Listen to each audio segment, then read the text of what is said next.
Kota Bajawa yang dahulunya ramai hiruk-pikuk para pembeli dan penjual, kini semakin hari semakin sepi. Bukan tidak mungkin di tahun-tahun yang akan datang akan menjadi kota sunyi. Ya, kota yang menyedihkan. Bagaimana mungkin kebijakan parkir diberlakukan oleh kepala daerah yang justru memanfaatkan jalan umum? Ini aneh tapi nyata. Di kota Bajawa nyaris tidak dapat membedakan jalan umum dan tempat parkir. Miris tapi inilah kenyataan pahit yang harus dilewati rakyat. Para pemilik toko, lapak jualan hanya bisa berpasrah saat pembeli enggan datang berkunjung karena jalan umum telah digaris putih untuk dijadikan lahan parkir. Ini adalah kebijakan yang nyeleneh dan gegabah dengan alasan menambah pendapatan daerah demi utang daerah yang menumpuk tak karuan. Selamat datang di kota Bajawa, kota parkir yang memadai.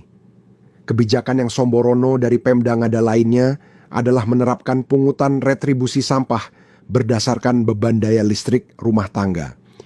Ini sangat ajaib memang, mana mungkin beban pada meteran listrik dijadikan alat patokan untuk mengukur kesejahteraan setiap rumah tangga. Lalu apa gunanya kantor statistik dibangun di tanah Ngada? Bukankah kajian angka kemiskinan dan kesejahteraan masyarakat Ngada berdasarkan survei statistik? Meskipun mengenai retribusi sampah telah diatur melalui Peraturan Menteri Dalam Negeri Nomor 7 Tahun 2021. Tetapi kebijakan tersebut perlu disesuaikan dengan situasi masyarakat di daerah Kabupaten Ngada, di mana otonomi daerah memberi keleluasaan bagi daerah untuk mengatur dan menyesuaikan dengan situasi di daerahnya sendiri.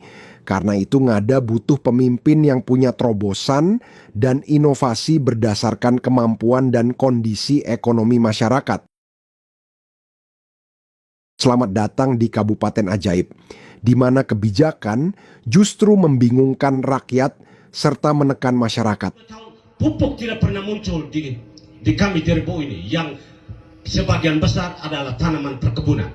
Pupuk sama sekali tidak ada. Katanya subsidi, tapi tidak pernah muncul. Bahkan yang kami alami adalah membeli sendiri dengan pendapatan sendiri. Mencari di toko mana, di Jawa, di mana yang datang, kami beli sendiri. Tetapi dengan kehadiran pemerintah, kami tidak pernah merasakan. Sangat keliru jika angka-angka dalam tabel pendapatan asli daerah hanyalah sebuah angka tanpa ada dampak baik bagi kesejahteraan rakyat. Belum lagi pengadaan traktor Rakindo yang pengadaannya terkesan asal-asalan. Asal pengadaan saja namun tanpa manfaat. Saat ini traktor pengadaan tersebut malah menjadi kendaraan bisu yang diparkirkan sebagai rongsokan di setiap kecamatan. Ini sungguh menyedihkan. Uang daerah terbuang tanpa hal baik untuk ekonomi masyarakat.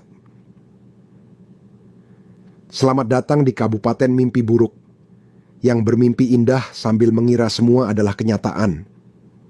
Ya, kenyataan yang pahit bagi masyarakat dan birokrasi. Lalu ada lagi pengadaan alat pemanjat pohon cengkeh.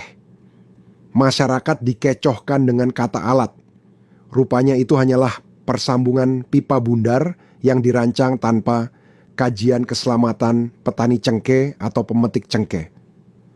Alat pemanjat cengkeh dari pipa-pipa itu kini tidak digunakan karena permukaan pipa berbentuk bulat, bisa saja pemanjatnya tergelincir dan jatuh. Alhasil, para pemetik cengkeh lebih memilih untuk menggunakan peralatan lokal, yaitu bambu. Selamat datang di dunia amburadul, di mana kepala daerah enggan mengikuti rapat bersama wakil rakyat, sehingga tidak memahami apa kebutuhan rakyatnya. Dari sejarah yang telah dilewati, kali ini adalah yang terburuk dan menyedihkan dalam sejarah tentang kebijakan pemimpin. Selamat datang di Kabupaten Pengadaan. Yang mencengkan lagi, pengadaan kapal penangkap ikan yang justru diparkir di daratan. Ini lagi mendayu, lagi Tidak tahu mau dapat lampu cepat kok, pesi kok, tidak tahu lagi. Ini, nah itu. Spesifikasi yang tidak sesuai menjadikan kapal-kapal pengadaan tersebut seolah menjadi rongsokan yang mubazir di pinggiran pantai. Selanjutnya, pengadaan fisik fasilitas pantai jodoh yang justru tidak berjodoh dengan kebutuhan rakyat. Doi pantai apa lu? Kok dona pantai jodoh apa dengan? Intinya adalah pengadaan. Ya, pengadaan, pengadaan, dan pengadaan. Katanya itu bagian dari teronosan kinerja pemimpin yang aduhai. Belum lagi sistem birokrasi yang diacak-acak oleh kepentingan. Setiap kritikan untuk membangun ngada diasumsikan sebagai kebencian, sedangkan yang memberi saran dianggap sebagai musuh. Mau jadi apa? Saat ini, di menit-menit terakhir, pemimpin kembali turun untuk sosialisasi. Bukan untuk memaparkan rencana ke depan, tapi justru lebih kepada mengklarifikasi semua kritikan rakyat. Seolah enggan membuka diri untuk menerima masukan demi ngada yang lebih baik. Selamat datang di kabupaten dengan sejuta pengadaan yang terkesan mengada-ada.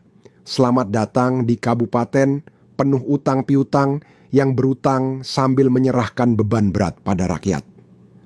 Selamat datang di kabupaten pinjaman daerah yang meminjam dana dari perbankan sambil terus-terus menyalahkan COVID-19. Ini sungguh menggelihkan.